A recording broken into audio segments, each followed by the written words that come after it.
Good afternoon, everyone. It's Anifa Menon from hearthealthbrainhealth.com, encouraging healthy grieving and mindful actions. Today, I thought I would talk a little bit about the present moment, and I know that this is talked about a lot in society, and we talk about being present, and that means our full attention to what we're doing. So whether it's meditation, which is of course what I focus on, or mindfulness, or if it's just this current moment that we're in, no matter what we're doing. So I remember really understanding this when I had done the Eckhart Tolle program, and it was 6 months of learning this and practicing and regularly utilizing it, but it didn't stop there.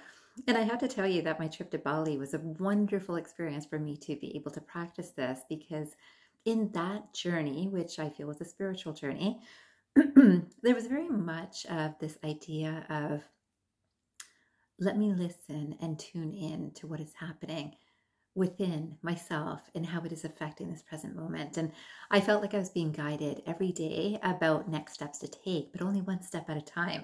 So I thought today I would share this a little bit with you with one of the quotations that I loved by Thich Nhat Hanh. And it says, usually people have a tendency to be caught in the worries concerning the future or in the regret concerning the past.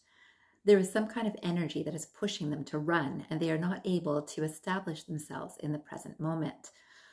And so this is, I think, very easy for many people to understand, but I thought I'd give you an example or a few examples to think about for your own life, because again, people have a habit of going either into the past or the future, and we all do this unless we're mindfully aware and staying present.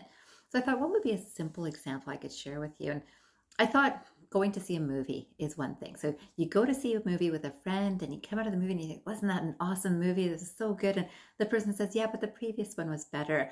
It was much better. Do you remember this part of the previous one? That was so much better than what they did in this. And in thinking of the past movie, it doesn't fully appreciate the present movie. Or someone could say, yeah, but there's another sequel coming out after this. I can't wait to see that. Like, oh, I wonder what's going to happen, right? So they're already moving into future thinking. And this can happen in our day-to-day. You might think that, okay, that's a movie. Maybe you don't even go to movies. But let's say there's something like you've made a meal for your family or a friend. Let's say you made your favorite lasagna, your famous lasagna, or maybe it's not even famous. Maybe it's just your lasagna. And you're serving someone and they say, wow, this lasagna is so good. I love this. And you feel fantastic. And I say, my mother used to make lasagna like this. Or, I used to make lasagna. I don't make that anymore. I wonder why I don't make that anymore. Yeah, it takes a lot of work. And yeah, I used to do that. Yeah, I really changed. So they can get caught in the past thinking. Or another person might say, I haven't made lasagna for a long time. You know what? You've inspired me to make lasagna. Tomorrow or next week, I'm going to do this too. I really want to. Yeah, I think I could do this. I remember I used to make a pretty good lasagna. And this can happen for any situation. So let's say you even go out with a friend and just have a really good time with a friend.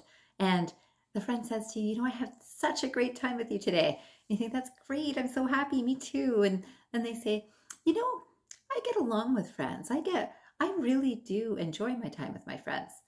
And do you realize how that kind of minimizes the moment, that this moment, as soon as a person starts relating it to either their past, even if it's a shared past with you, or a future, it takes away from this present moment. And this present moment is so useful and so powerful that when we're moving our minds or allowing our minds to move in those directions, it doesn't value the fullness of this moment.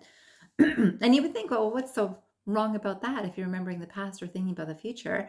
Because then you're never really present. And you can watch this about yourself and see whether you do this, that if it's always about, I've got friends like this, and this is a good friend, but that friend is better. And so lots of comparisons will go on in your mind about the past was better because of this, or the future could be better because of this, or when it's like this, it will be better. Lots of people do this thinking, which again loses each present moment.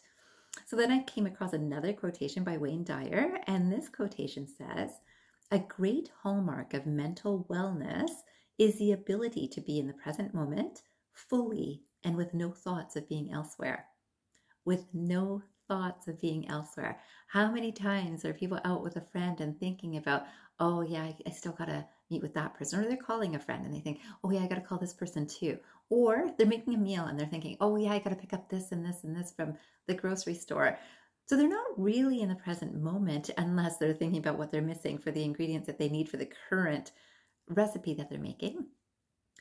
They're really just allowing the mind to float. And when the mind is floating that way, it's not centered on the present moment.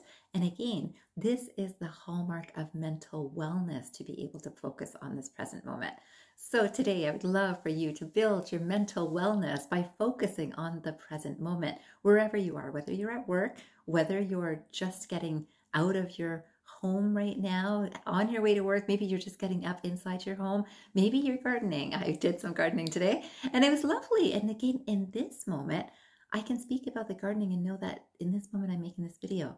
And for you to know that when you're watching this video, be in this moment and understand the words that are being said rather than thinking, oh, could I apply this?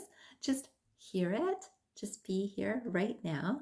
And then after this video, sit and see whether you are able to be in the present moment. And it doesn't matter what you're doing. You could take a shower in the morning and be in the present as you're taking a shower. You could be going to bed at night and just be really present, of awareness of your sheets around you, your pillows, the comfort of your room. All of those things are being present moment minded. And again, this is a sign of mental wellness. And I wanted to finish with one more quotation, or it's an excerpt from actually a book, and I haven't read the book, but it was so lovely. And you know that I am a bit of a romantic, and I love poetic writing. So I saw this and I just loved it, and I wanted to leave you with this today. This is by Waylon H. Lewis, and it's from a book called, apparently, Things I Would Like to Do With You. And it says, I would like to go to sleep each night by thanking you for being with me, and wake each morning pleasantly surprised to find you are in my life. I would like to feel admiration for the littlest things you do, and how you look others in the eyes, openly, with affection, sparkling but strong. Forever is not important to me, but this is. I love that, and I'm sure that any man saying those words to me from his heart would definitely melt me. So I can even just read the words now and be melted by these words, and I hope you are too, and I hope that it inspires you for your day or evening ahead. I wish you a fabulous day or night, and I hope you remember, transform your mind and transform your life. Have a great day or night, everyone.